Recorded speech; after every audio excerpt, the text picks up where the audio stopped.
네, 서미아 의원입니다. 지금 복지부가 진행하고 있는 탈시설 시범사업 현장에서 굉장히 많은 어려움을 겪고 있다고 알고 있는데요. 탈시설 제도가 어디까지 왔는지 점검해 보려고요. 두 분의 참고인을 모셨습니다.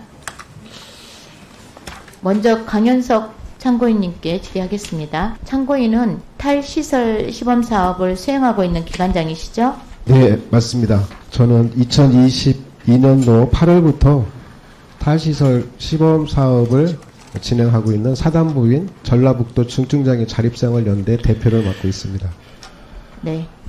그러면 현장 상황 좀 얘기해 주십시오. 먼저 그 성과 대비 실적을 좀 말씀드리자면 2022년에 200명을 목표로 했는데 총 29명이 탈시설 자립을 했고요. 2023년에는 400명을 목표로 했는데 103명만이 탈시설과 자립으로 연계가 됐습니다. 보다시피 목표 대비 집행률이 굉장히 낮게 돼 있는데요. 제가 분석할 때는 그러한 이유가 있는 것 같습니다. 첫 번째는 그 거주하고 계신 장애인분과 보호자한테 정확한 시범 사업에 대한 내용과 지역의 자립에 대한 정보들이 제대로 전달되고 있지 않다는 한계를 저희가 사업을 하면서 느낄 수 있었고요. 두 번째로는 시설의 탈시설 반대입니다. 되게 비협조적으로 나오고요. 조사를 하기 위해서 상담을 하기 위해서는 시설을 방문을 해야 되는데 여러 이유들을 핑계로 제대로 된 상담이 이루어지지 않아 어떤 때는 일방적으로 공문이 와서 자진 철회를 했다라고 일방적인 공문을 보내주고 그 이후의 상담은 이루어지지 않았던 그런 사례들도 있었습니다. 그러면 이런 문제를 해결하기 위해서 정부가 어떤 지원책을 마련해야 된다고 생각하시죠? 네, 일단 그 자립에 대한 지역사회 자립 정보나 또는 이 시범 사업의 정확한 내용 이런 것들이 정확하게 정보로 장애인 당사자나 그 가족들한테 전달이 돼야 할 것 같습니다. 지금 활동모델 사업이 17년째 진행되고 있는데 시설에 살고 있는 장애인 또는 가족들은 이 사업조차 있는 것도 알지 못하고 있더라고요. 그래서 이러한 정보들이 제대로 잘 진행돼야 될 것 같고요. 그 다음에 또 한 가지 말씀드리자면 자립 조사를 하게 돼 있어요. 1차 조사, 2차 조사를 진행하는데 1차 조사는 시설의 종사자들이 하고 그 중에 자립을 희망했을 때 2차로 저희 담당 인력들이 신청 조사를 하거든요. 그런데 1차 때 자립 의사가 제대로 표현되는지 그분들의 의향들이 제대로 욕구들이 제대로 표현되는지 그런 좀 신뢰를 하기 어려운 상황들도 있고요. 아무래도 시설들은 이 탈시설 사업을 그렇게 협조적으로 나오지 않기 때문에 그러한 신뢰에 대해서는 저희들도 심각하게 생각을 하고 있어서 이 1차 조사할 때도 우리 담당 인력들이 가서 좀 조사를 하게 되면 라포 형성이나 정확한 정보들을 제대로 전달되지 않을까 하는 바람에 기초조사, 심층조사도 수행기관들이 할 수 있게 개선을 좀 해준다면 더 많은 분들이 탈시설 자립을 하지 않을까 생각이 듭니다. 그러니까 참고에는 현실적인 조사 방법들이 좀 개선이 필요하다 이 말씀이시죠?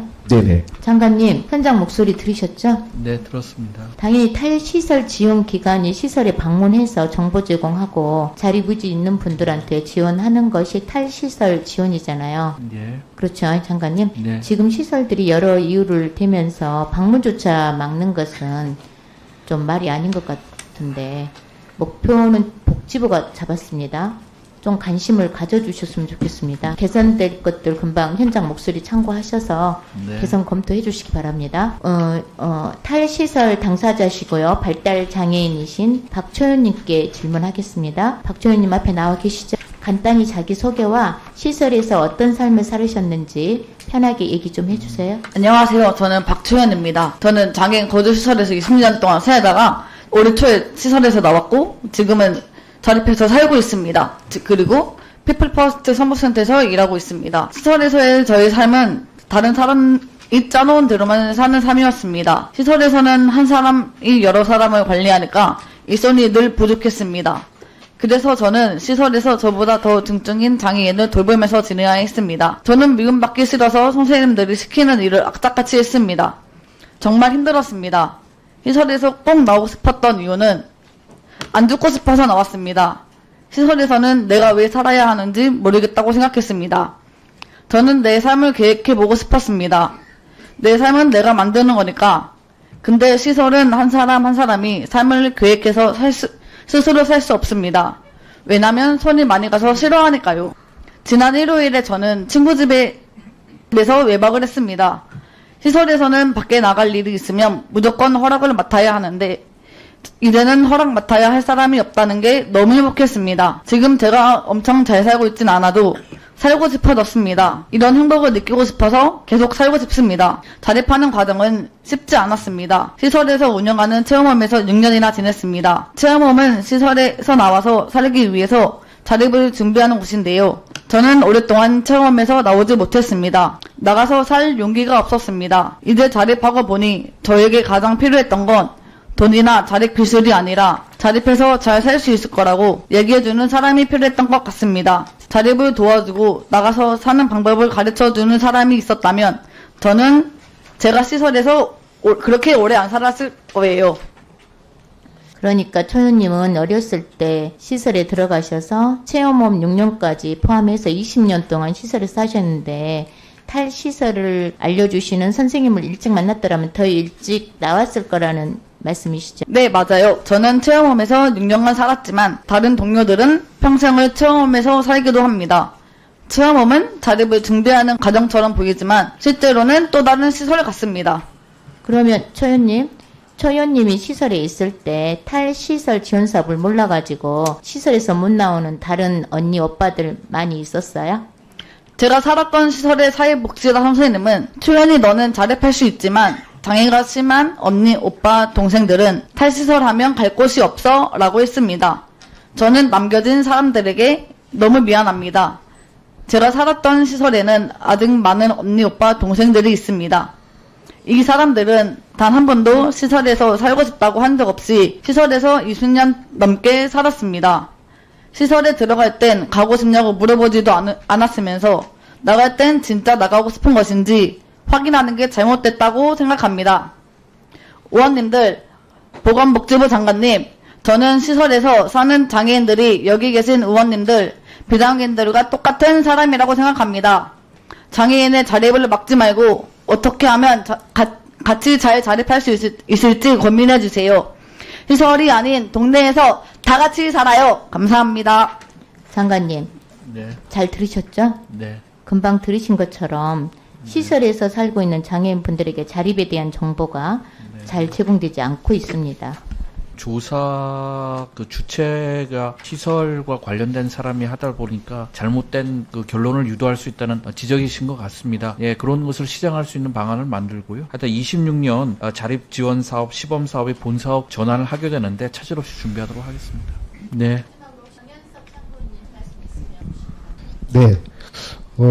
그 시설에는 아직도 3만 명에 가까운 장애인분들이 언제 나올지 모르는 삶들을 지금 살고 계십니다. 그리고 그 3만 명에 가까운 장애인분들 중에 80%가 발달 장애인으로 시설에 지금 살고 계십니다. 아무로 탈시설이 본사업이 되고 가속화가 되면 발달 장애인들이 우리 사회의 지역 주민으로서 이웃으로 같이 살게 될 텐데요. 지금 발달 장애인에 한해서 그 활동호조 시간이 되게 부족합니다.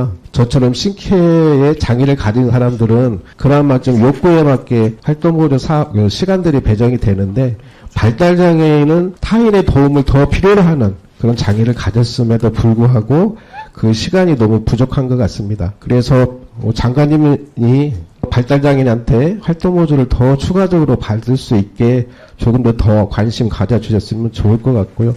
아까 초기에 말씀드렸던 그 시설에서 장애인분과 가족들의 그 자립에 관련된 정보, 사업에 대한 정보, 이런 것을 좀 잘 제공될 수 있도록 좀 거주시설 운영 지침이라는 게 있지 않습니까? 그런 지침을 좀 개정해서 그런 것들을 좀 의무화시키고 상설화시켜서 많은 시설에 있는 장애인들이 정보에 부족함이 없도록 했으면 좋겠습니다. 두 가지를 말씀해 주셨는데 그 발달 장애인 활동 보조 시간을 늘려달라는 게 하나고 그다음에 정보 제공을 제대로 해달라는 거죠. 중요한 사항이니까 저희가 대응 방안을 만들도록 하겠습니다. 네. 다음은 김선민 의원님. 의원님, 저 하고 싶은 말 있는데 해도 될까요? 예, 하시죠. 네. 예. 시설에는 저랑 다른 사람을 아무것도 하지 못하는 사람처럼 대했습니다. 저는 아무것도 아닌 것처럼 느껴졌습니다. 힘들고 괴로웠습니다. 그래서 나를 20년 동안 시설에서 살게 한 사회한테 사과받고 싶습니다. 지금 시설에서 살고 있는 다른 사람들도 그럴 것 같습니다. 저는 오늘 2시부터 와서 8시간 넘게 기다렸습니다. 그러나 그 시간은 기다고 느껴지지 않았습니다. 그동안 발달장애인이 의사가 없다고 무시당한 시간에 비하면 아무것도 아니라고 생각합니다. 지금부터라도 듣지 않았던 발달장애인 당사자의 목소리를 들어주시면 감사하겠습니다. 이상입니다. 네. 강현석 참고인, 박초연 참고인에 대해서 더 신문하실 의원님 계십니까? 없습니까? 오늘 두 분 진짜 고생 많으셨고요. 오래 기다려주셔서 더욱 감사하고 또 죄송합니다.